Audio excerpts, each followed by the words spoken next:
છે. રાઈટ. વિકિરણ. તો વિકિરણ સાથે ભણતા આયા કે વિકિરણ એટલે શું? તો સૂર્યમાંથી જેટલા બી પ્રકાશના કિરણ નીકળે છે એ પૃથ્વી પર પહોંચે. અલગ અલગ પદાર્થો મળી આયા જે પોતે ઊર્જાની આપ-લે કરે. સૌથી પહેલો પદાર્થ સંપૂર્ણ કાળો પદાર્થ. કોને કહેવાય સંપૂર્ણ કાળો પદાર્થ? તો જોઈએ, જે પદાર્થની શોષકતા અને ઉત્સર્જકતા એક હોય. ફરીવાર, જે પદાર્થની શોષકતા અને ઉત્સર્જકતા એક હોય તેવા પદાર્થને સંપૂર્ણ કાળો પદાર્થ કહેવાય. આપણને ખબર છે કે ઉનાળામાં કાળા કલરના કપડાં પહેરે તો આપણે ગરમી થઈ જઈએ છીએ. કેમ? કારણ કે કાળો રંગ જેટલી ઉષ્મા શોષી લે. વૈજ્ઞાનિક આયા વિને. વિને પોતે એક સમીકરણ આપ્યું જેને વિને તરંગ લંબાઈનું સૂત્ર કહેવાય. વિનેનું સમીકરણ આ પ્રમાણે છે. પણ યાદ રાખજો કે વિનેનું સમીકરણ નાની તરંગ લંબાઈ માટે હતું. તો જે વિને સમીકરણ આપ્યું તો એની ખાસિયત આવી હતી કે energy lambda is equal to 1 upon lambda raised to 5 f of lambda t. અહીં t સ્મોલ લખો અથવા કેપિટલ ચાલે. એ તાપમાન બતાવે છે. આ વિને સમીકરણ આપ્યું. આ વિનેનું સમીકરણ માત્ર ને માત્ર નાની તરંગ લંબાઈ માટે હતું. એ મોટી તરંગ લંબાઈ માટે ખોટું પડ્યું. પછી આગળ પ્રયોગ થાય કે કોણ શોધ કરી. પછી અને થોડાક સમય પછી એક બીજો વૈજ્ઞાનિક આવ્યો.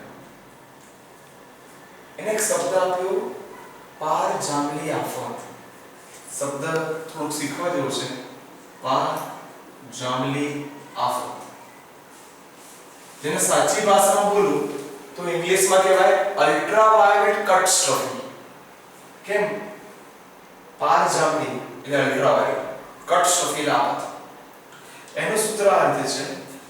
સૂત્ર E of lambda is equal to 8 pi kt upon lambda raised to 4.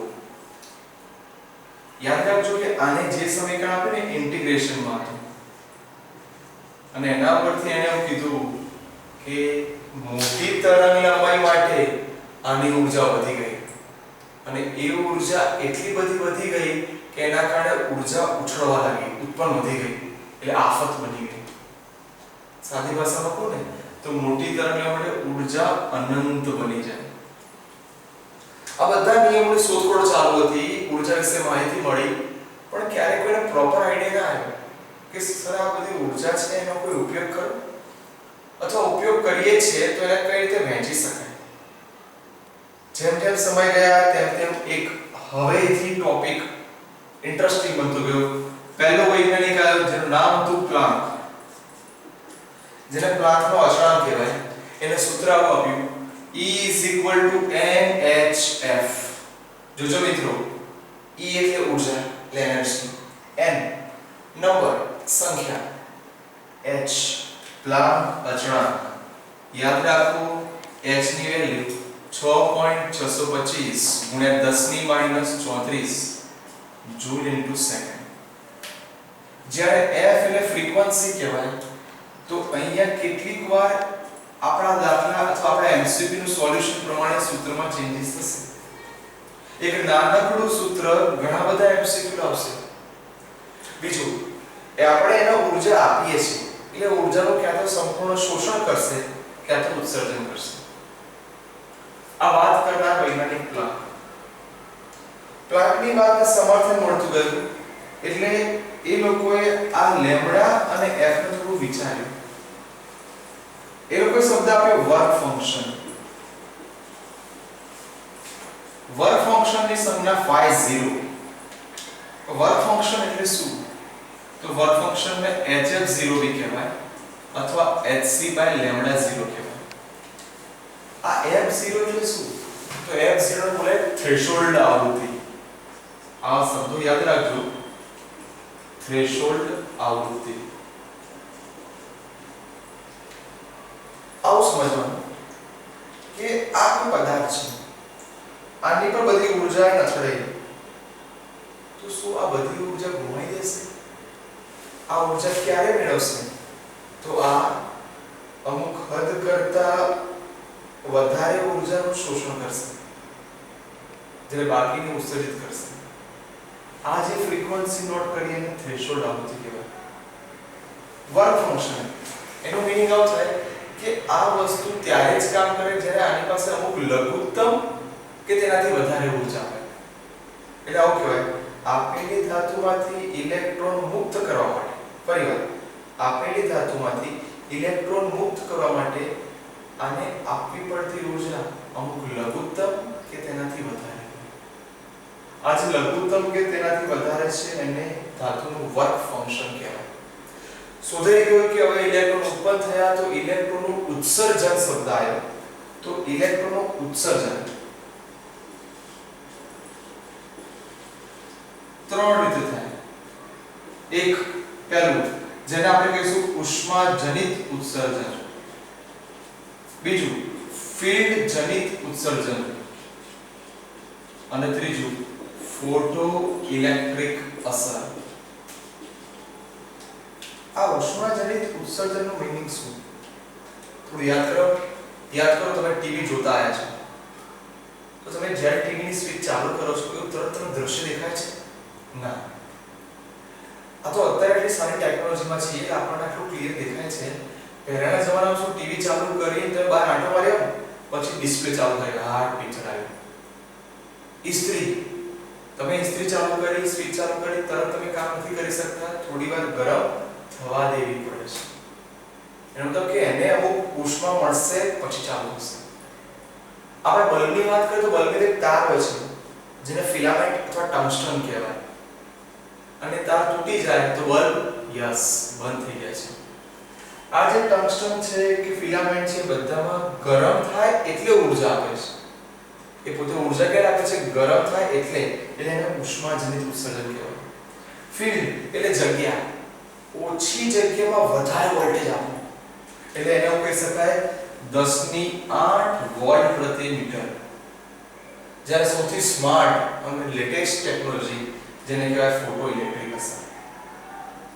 Photo electric અસરની સાચી વસ્તુ કોને તેની વ્યાખ્યા પ્રમાણે છે ધાતુની સ્વચ્છ કરેલી સપાટી પર, ફરીવાર ધાતુની સ્વચ્છ કરેલી સપાટી પર પૂરતી ઊંચી આવૃત્તિવાળું વિકિરણ આપાત કરતા, ફરીવાર ધાતુની સ્વચ્છ કરેલી સપાટી પર પૂરતી ઊંચી આવૃત્તિવાળું વિકિરણ આપાત કરતા ફોટો ઇલેક્ટ્રોનનું ઉત્સર્જન થાય છે. આ ઘટનાને ફોટો ઇલેક્ટ્રિક અસર કહેવાય. મારે કોઈ જગ્યાએ ગરમી નથી આપવા પડી, કોઈ જગ્યાએ ક્ષેત્રફળ નથી. આનો ઉપયોગ, આના બહુ બધા ઉપયોગ છે. એ પૈકી આજના લેક્ચર પૂરતી વાત કરું તો આનો ઉપયોગ થશે ફોટો સેલમાં. ફોટો સેલ તમારા ગામડે આવ્યું છે કે નહીં? આપણે કહી કે અમદાવાદની અંદર કેટલીક જગ્યાએ સ્ટ્રીટ લાઇટ હોય છે, થાંભલા, ત્યાં ઉપર એક લંબચોરસ પ્લેટ મૂકી હોય છે. ગુજરાતની વાત કરીએ તો ગુજરાતની અંદર હવે ધીરે ધીરે સંક્રાંતિ થઈ રહી છે, પોતે આગળ આવી રહ્યું છે. પ્રયત્ન આવો છે કે પ્લેટ દિવસ દરમિયાન ગરમ થાય એટલે ઉષ્મા શોષી લે અને રાત્રે ચાલુ થાય. ફોટો ઇલેક્ટ્રિક અસર. આ ફોટો ઇલેક્ટ્રિક અસરથી ફોટો સેલ મળ્યો. આ સિવાય તમે મૂવી જોતા હો ને તો અલગ અલગ મૂવીની અંદર એ લોકોએ બતાવ્યું છે કે સિગરેટ તમે ઉપરની દિવાલ અડાડો તો એલાર્મ આવે. એને બર્ગલર એલાર્મ કહેવાય, ફાયર એલાર્મ કહેવાય. કોઈ બીની ગાડીઓ તમે ખેંચો ટૂં ટૂં ટૂં ટૂં વાગે છે તો બધા એલાર્મ છે. બર્ગલર એટલે ચોરી કરવા માટેની એલાર્મ. તમે ચોરી કરો છો આ બધા એલાર્મની અંદર આવેલું થાય જેનું નામ છે ફોટો સેલ. એ લાવનાર સૌથી સારામાં સારી અસર કઈ? ફોટો ઇલેક્ટ્રિક અસર.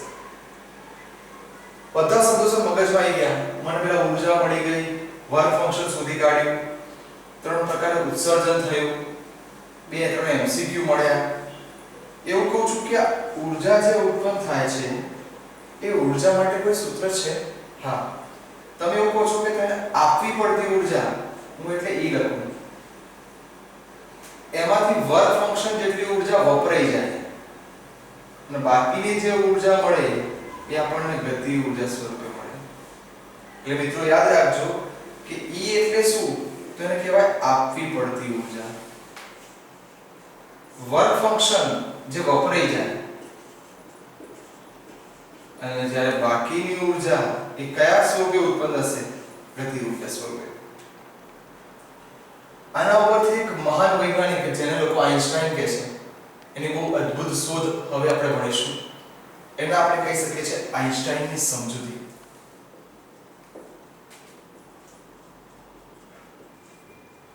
આઇન્સ્ટાઈનની સમજૂતી એટલા માટે ફેમસ થઈ ગઈ કે આ જ વાત એને કરી, પણ એને આ રીતે કીધું.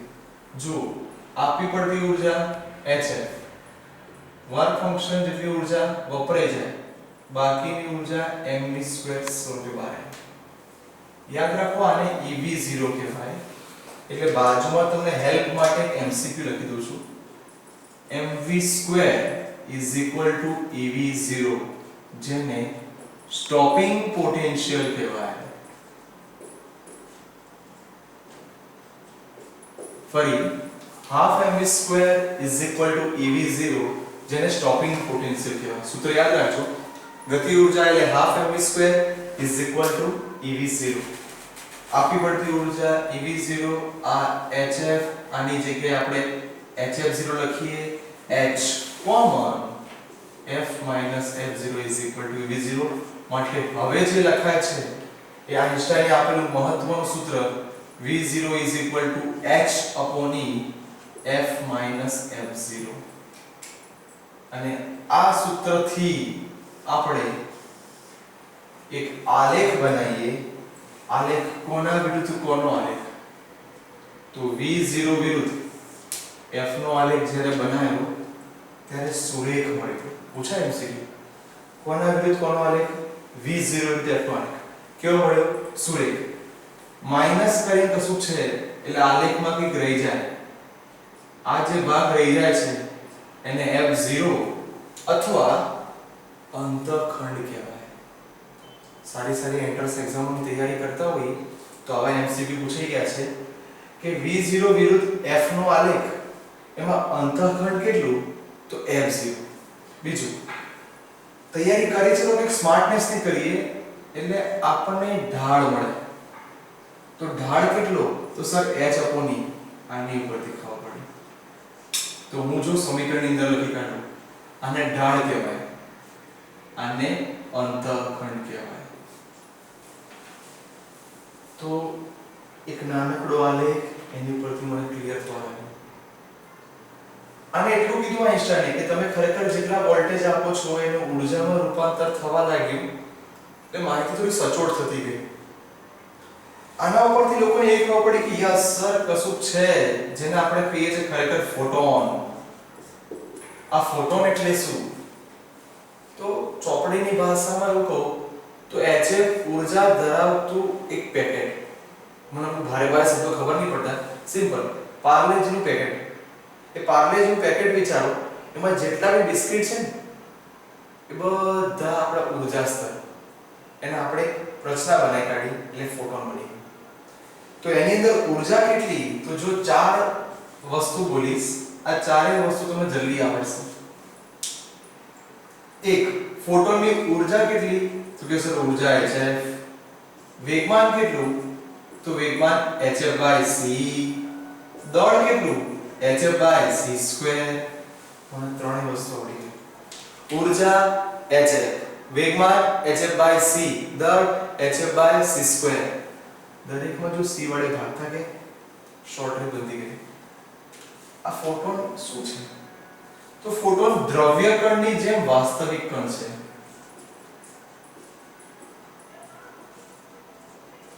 આ ફોટોન દ્વારા ઘણી બધી શોધ થઈ.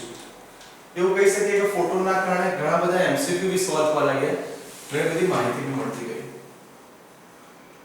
જે લોકોએ ફોટોન શોધવાનો પ્રયત્ન કર્યો, એની ઊર્જા જાણવાનો પ્રયત્ન કર્યો, તો દરેક વૈજ્ઞાનિકોને સફળતા ન મળે. ઇતિહાસના પત્તામાં જો કેટલાક વૈજ્ઞાનિકો એક શોધ માટે એક નાનકડો બલ્બ બનાવતો, એની માટે 999 પ્રયોગ કર્યા અને નિષ્ફળ ગયો. એ વૈજ્ઞાનિક કોણ? તમને પૂછું, શોધી લાવજો, બલ્બની શોધ કોણે કરી હતી. આ બધી ઊર્જા શોધવા માટે બહુ પ્રયોગો થયા, બહુ બધી ઊર્જા મળતી ગઈ. કોઈ સમીકરણ સ્વરૂપે આપ્યો, કોઈ ઊર્જા સ્વરૂપે આપ્યો. ફોટોન ખબર પડી, એની તરંગલંબાઈ ખબર પડી ત્યારે ધ બ્રોગલી, એક સારું નામ જેને ધ બ્રોગલી તરંગલંબાઈ કહેવાય. આ ધ બ્રોગલી તરંગ લંબાઈનું સૂત્ર કંઈક આવું આપ્યું કે તરંગ લંબાઈ એટલે lambda is equal to h upon p. Sir p એટલે વેગમાન એટલે આવું લખી શકાય lambda is equal to h upon mv. તમને ટેપ વાળું શોર્ટ ટ્રીક બનાવો તો શું આવું ન લખી શકાય લેમ્ડા ચલે છે 1 અપોન m. જો વ્યસ્ત પ્રમાણમાં છે એટલે દળ વધે તો તરંગ લંબાઈ ઘટે અને એટલા જ માટે કેમિસ્ટ્રીની અંદર સેકન્ડ કે થર્ડ સેમ ની અંદર આવું લખ્યું છે કે ધ બ્રોગલી તરંગ લંબાઈ એ ઉડતા વિમાન માટે લાગુ પાડી શકતા નથી. વ્યક્તિ દોડતો હોય ત્યારે લાગુ ના પાડી શકાય. એ બધું આનાથી ખબર પડ્યું. સર લેમ્ડા મળી ગયું, વેગમાન મળી ગયું, હજી કોઈ સારી ટેકનિક આપો તો હા બીજા વૈજ્ઞાનિક આયા જે લોકોએ પ્રયોગ કર્યા એમનું નામ છે ડેવિન્સન અને ગર્મર. આ ડેવિન્સન અને ગર્મરે એક નિકલ નામનું સ્ફટિક લીધું, એની અંદર ઊર્જા આપાત કરી. જેવી અથડાઈ એટલે વિકિરણ બહાર ફેંકાયા. એક ભાગ ગોળ ફરતો હતો જે ઇલેક્ટ્રોન શોધી લે એને ડિટેક્ટ કર્યું કહેવાય, એટલે ડિટેક્ટર નામ આપ્યું. એને ઇલેક્ટ્રોન શોધી કાઢ્યા, ઊર્જા આપી તો એની ઉપરથી તરંગ લંબાઈનું સૂત્ર lambda is equal to h upon √2 electron દળ એટલે m ev. m એટલે દળ, e એટલે ઇલેક્ટ્રોનનું વીજભાર, v એટલે વોલ્ટ. ત્યારે ખરેખર આ લોકોને શોધ નથી કરવી પણ આકસ્મિક શોધાઈ ગયું. શું શોધાઈ ગયું કે ઇલેક્ટ્રોન એ તરંગ સ્વરૂપ ધરાવે છે. સર આ સ્વરૂપ કે મગજમાં લેશું શું તરંગ સ્વરૂપ, કણ સ્વરૂપ શું ચાલે છે? આની વાત ખરેખર હાઇગન્સે કરી હતી કે ભાઈ કોઈ બી ફોટોન હશે ને એ બે સ્વરૂપ ધરાવે. તમે છોકરા છો ત્યારે તો સ્કૂલમાં હોય તો કે સીધા ડાયડ એમને થઈને બેસી જાવ છો અને ઘરમાં જાવ તો એ મમ્મી ખાવા લાય.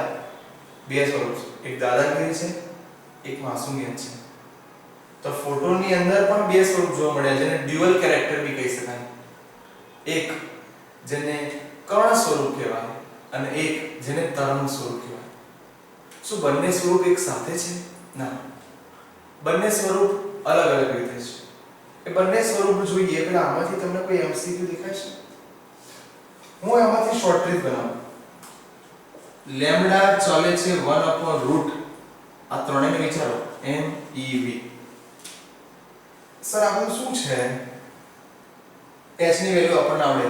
પ્લાન્ક અચળાંક 6.625 × 10 - 34 જૂલ / સેકન્ડ. m દળ ઇલેક્ટ્રોન 9.1 × 10 - 31. e ઇલેક્ટ્રોનનો વીજભાર 1.6 × 10 - 19 અને v એટલે વોલ્ટ. યાદ રાખજો કે આ જે પ્રેક્ટિકલ થયો ને ત્યારે ચોકસાઈ બહુ અગત્યની નથી. તો આની માટે પર્ટિક્યુલર 54 જેટલા વોલ્ટ રાખવામાં આવ્યા. ત્યારે આની તરંગ લંબાઈ મહત્તમ મળી. કેટલી મળી? તો પૂછાઈ ગયેલું MCQ કે ઇલેક્ટ્રોનની તરંગ લંબાઈ 1.66 એંગસ્ટ્રોમ જેટલી મળી. ત્યારે સાબિત થઈ ગયું કે ઇલેક્ટ્રોન પણ તરંગ સ્વરૂપ ધરાવી શકે છે. વેવ્સ બનતો. શું આના ઉપરથી હજી કોઈ સૂત્ર બને? હા, ઊર્જાના સંદર્ભમાં જઈએ તો આટલો ભાગ ઊર્જા બતાવે છે. કઈ રીતે ખબર પડી કે સર ઊર્જા એટલે E = p²/2m લખીએ. આ સૂત્રને થોડું ઉપર સમજાવીએ તો બધા ક્લિયર દેખાય. સૂત્ર પ્રમાણે કે ઊર્જા E = p²/2m. that implies p = 2me લખાય. માટે p આ સ્ક્વેર છે, સામે જાય તો √. ડન. ચલો આની કિંમત આપણે સૂત્ર મૂકી દઈએ તો તરંગ લંબાઈ એટલે ધ બ્રોગલી તરંગ લંબાઈ. ધ બ્રોગલી તરંગ લંબાઈનું સૂત્ર કંઈક આવું હતું. તરંગ લંબાઈ એટલે લેમ્ડા. Lambda = h/p. ચલો મિત્રો આમાં કિંમત મૂકીશું. લેમ્ડા h, p ની જગ્યાએ √2me. આવી સૂત્ર. ઊર્જા યાદ કરો, ઊર્જા = ev. તો આ કિંમત અહીં મૂકી શકાય. તો lambda = h/√2mev.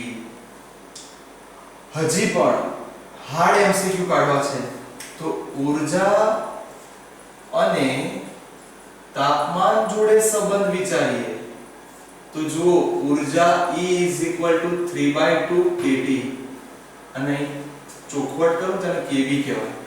kV means Boltzmann અચળાંક. તમને થવું જોઈએ કે સર આ તો સેકન્ડ સેમમાં આવ્યું, પણ નીટ JEE કે એન્ટ્રન્સ એક્ઝામ ક્યારે એવું ના ડિસાઈડ કરે કે કયું માર્ક ક્યારે પૂછવું, તો કમ્બાઈન કરે, બધા યુનિટ ભેગા કરી નાખશે. સૂત્ર કંઈક આવું આવશે કે ઊર્જાની વેલ્યુ અહીં લખી નાખો તો λ = h/√2m. ચલો E ની જગ્યાએ શું લખી શકાશે? 3/2 kVT.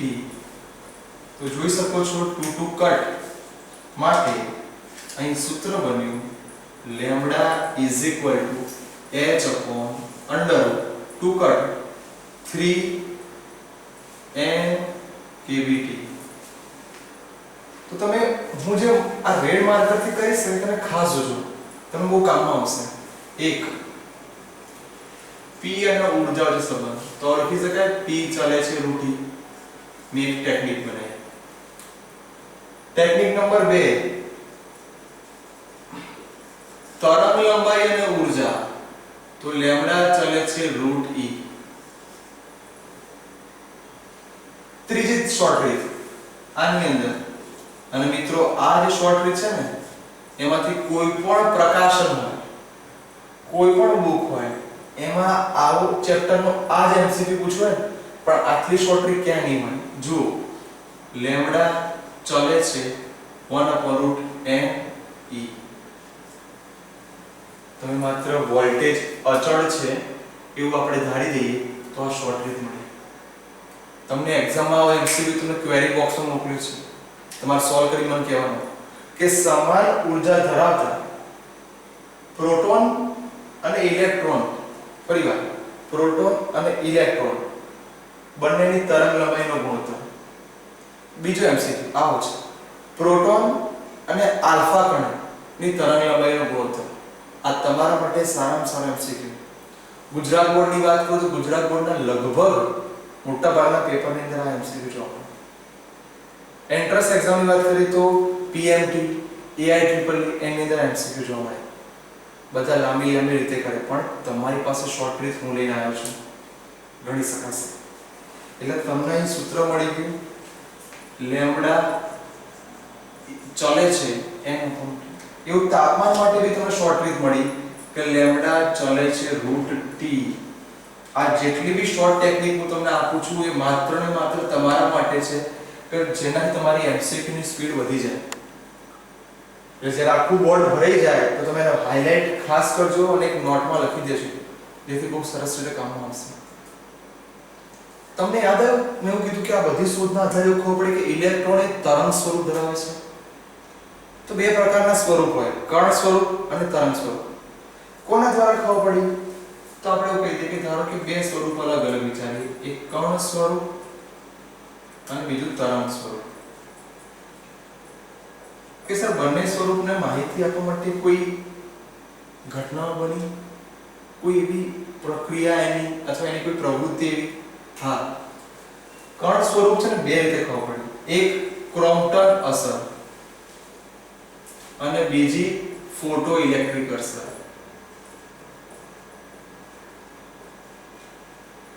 અથવા ઊર્જાનું વિતરણ. આ ત્રણ દ્વારા ખબર પડી કે કણ સ્વરૂપ ઇલેક્ટ્રોન ધરાવે છે, ફોટોન ધરાવે છે. તો તમને એમસીક્યુ પૂછી દે કે ફોટોન એક કણ સ્વરૂપ છે, ખાલી જગ્યા અસરથી ખબર પડે, પરાવર્તન, વક્રીભવન, વિભાજન કે ક્રોમ્પટન અસર, તો તમને ખબર પડી છે કે આ ત્રણમાંથી મારે કયું પણ. બીજી વસ્તુ તરંગ સ્વરૂપ છે, તો તરંગ સ્વરૂપ માટે શું? તો બધી પ્રકાશીય ઘટના, પરાવર્તન, વક્રીભવન, ધ્રુવીભવન, વિભાજન, શોષણ. એટલે આપણે નામ પૂરતું અત્યારે બે લખી દઈએ, એક પરાવર્તન, બીજું વક્રીભવન. સર તમે એક સસ્પેન્સ કહી દો, હવે નજીક આવી ગયા છે. તો હું આવું કહું કે ઇલેક્ટ્રોન જ્યારે ગતિ કરતો હશે સ્થાનમાં કંઈક ફેરફાર થયો, બીજું એનો વેગ વધ્યો એટલે વેગમાનમાં કંઈક ફેરફાર થયો, યસ, તો આના ઉપરથી એક બીજો વૈજ્ઞાનિક જે નામ છે હાઇગેન્સ નો અનિશ્ચિતતાવાદ. તો હાઇગેન્સ નો અનિશ્ચિતતાવાદ કંઈક આવો હતો કે સ્થાનમાં થતો ફેરફાર ડેલ્ટા x, વેગમાનમાં થતો ફેરફાર delta p is equal to h cut અથવા h અપોન યસ 2 પાઈ. h કટ ને કહેવાય h અપોન 2 પાઈ. ફરી સ્થાનમાં થતો ફેરફાર ડેલ્ટા x, વેગમાનમાં થતો ફેરફાર delta p is equal to h cut અથવા h અપોન 2 પાઈ. વિકિરણ, દ્રવ્ય અને તરંગલંબાઈ આ બધાનું સમરણ આખું બોર્ડ ઉપર છે. મારો લેક્ચર પતે ત્યારે આખું બોર્ડ એકવાર વ્યવસ્થિત રીકેપ કરી લો, જે તમારા એમસીક્યુ બધા ક્લિયર થઈ જાય. એકવાર ધ્યાનથી પહેલેથી ફટાફટ રિવિઝન કરાઈ કાઢો. નંબર 1, સંપૂર્ણ કાળો પદાર્થ કોને કહેવાય? યાદ કરો, સંપૂર્ણ કાળો પદાર્થ જે પદાર્થની શોષકતા અને યસ ઉત્સર્જકતા એક હોય તેને સંપૂર્ણ કાળો પદાર્થ કહેવાય. પહેલી વાર વૈજ્ઞાનિક આવ્યો જેને નાની તરંગલંબાઈ માટે લાવ્યો વિને E lambda is equal to 1 upon lambda to 5 f of lambda t. મોટી તરંગલંબાઈ માટે પાર જાંબલી આફત થઈ, ઊર્જા અનંત બની. પણ સચોટ ખ્યાલ કોણે આપ્યો? પ્લાન્ક. પ્લાન્કે ઊર્જા આપી E is equal to nhf અથવા nhc by lambda. કોને શું બોલે? h, જેને પ્લાન્ક અચળાંક કહેવાય, એની ઊર્જા સમીકરણ 6.625 × 10 - 34 જૂલ પ્રતિ સેકન્ડ. ધાતુમાંથી ઇલેક્ટ્રોન બહાર નીકળે એટલે આપણે એવું કીધું કે એનું વર્ક ફંક્શન કહેવાય. વર્ક ફંક્શનનું સૂત્ર hf0 અથવા hc by lambda 0. f0 ને થ્રેશોલ્ડ આવૃત્તિ કહેવાય. ઉત્સર્જન થાય છે, ત્રણ રીતે ઉત્સર્જન થાય. એક ઉષ્માજનિત, ફિલ્ડજનિત, ફોટોઇલેક્ટ્રિક અસર. ઉષ્મામાં વસ્તુ ગરમ થાય, ઊર્જા ઉત્પન્ન થાય. ફિલ્ડ 10⁸ વોલ્ટ પ્રતિ મીટર. ફોટોઇલેક્ટ્રિક અસર એટલે ફોટોસાઇન. આપેલી ઊર્જા E, વપરાયેલી ઊર્જા વર્ક ફંક્શન. તો બાકીની ઊર્જા ક્યાં જાય? ગતિ ઊર્જા સ્વરૂપે. મહાન વૈજ્ઞાનિક આવ્યો જેણે શોધ કરી, જેનું નામ હતું આઇન્સ્ટાઈન. તો આઇન્સ્ટાઈનના સૂત્રો પરથી તો ½ m² = hf - 5. ટાઈમ નથી બગાડતા, ડાયરેક્ટ સૂત્ર પર આવી જાઓ. તો v0 = h/e કૌંસમાં f - m0. કૌંસની જે 12 પદ છે એ 12 ઢાળ કહેવાય અને માઈનસ કે પ્લસ પછીનું જે હોય એને અંતઃખંડ કહેવાય. આઇન્સ્ટાઈનની શોધથી ખબર પડી ગઈ એક અગત્યની આલેખ દ્વારા બી બે એમસીક્યુ નીકળ્યા. ઢાળનું સમીકરણ અને અંતઃખંડ. એક એમસીક્યુ પૂછું છું કે ઢાળનું મૂલ્ય શોધો. એક એમસીક્યુ તમારી માટે આ ઢાળનું મૂલ્ય કેટલું છે તમારે શોધવાનું. ત્યારે ખબર પડી ફોટોન એટલે શું? તો ઊર્જાનું એક પેકેટ પાર્લેજી નામ આપ્યું હતું. ચાર વસ્તુ કીધી. આપવી પડતી ઊર્જા hf, વેગમાન hf/c, દર hf/c² અને દ્રવ્યકણની જેમ વાસ્તવિક કણ. ધ બ્રોગલી આવ્યો, લેમ્ડા સૂત્ર આપ્યું h/p, p ની જગ્યાએ કિંમત મૂકી, શોર્ટ ટ્રીક મળી h લેમ્ડા ચલે છે 1/m. ડેવિડસન ને ગર્મર નિકલના સ્ફટિક ઊર્જા મળી, તરંગલંબાઈ શોધી. તો લેમ્ડા = h/√2 mev. અહીં mev માટે શોર્ટ ટ્રીક બનાવી. કોને શું કહેવાય? તો અહીં ખબર પડી કે ઇલેક્ટ્રોન તરંગ સ્વરૂપ બનાવે. કેટલા વોલ્ટેજ રાખવા પડે? 54. લેમ્ડા કેટલું મળ્યું? 1.66 એંગસ્ટ્રોમ. આ બધા ઉપરથી સામે હતું. અહીં હું કશું નહીં બોલું. અહીં તમારે મને કહેવાનું કેટલી શોર્ટ ટ્રીક નીકળી. યસ, પહેલી શોર્ટ ટ્રીક શું હતી? હા, વેગમાન એ ઊર્જાના વર્ગમૂળના સમપ્રમાણમાં છે. બીજી શોર્ટ ટ્રીક, તરંગલંબાઈ એ ઊર્જાના વર્ગમૂળના વ્યસ્ત પ્રમાણમાં છે. બહુ ફેમસ અને સ્પેશિયલ તમારા માટે લાયેલી ટેકનિક. લેમ્ડા ચલે છે 1/√me. ફરીવાર લેમ્ડા ચલે છે 1/√me. ઊર્જા અને તાપમાન માટે લાયા, કિંમત મૂકી, શોર્ટ ટ્રીક લાયા. લેમ્ડા ચલે છે √t. એટલે તરંગલંબાઈ અને તાપમાનની બી માહિતી મળી. કઈ કઈ અસર? કણ હોય તો ત્રણ અસર: ક્રોમ્પટન અસર, ફોટોઇલેક્ટ્રિક અસર અને ઊર્જાનું વિતરણ. તરંગ સ્વરૂપ હોય તો પરાવર્તન, વક્રીભવન, ધ્રુવીભવન. જ્યારે હાઇગેન્સ ની અનિશ્ચિતતા કહો છો તો delta x delta p h cut અથવા h upon pi. આખું બોર્ડ તમે ધ્યાનથી પર રિવાઇઝ કરો, તમારા માટે બહુ જ કામનું છે, બધું જ આવડી જશે.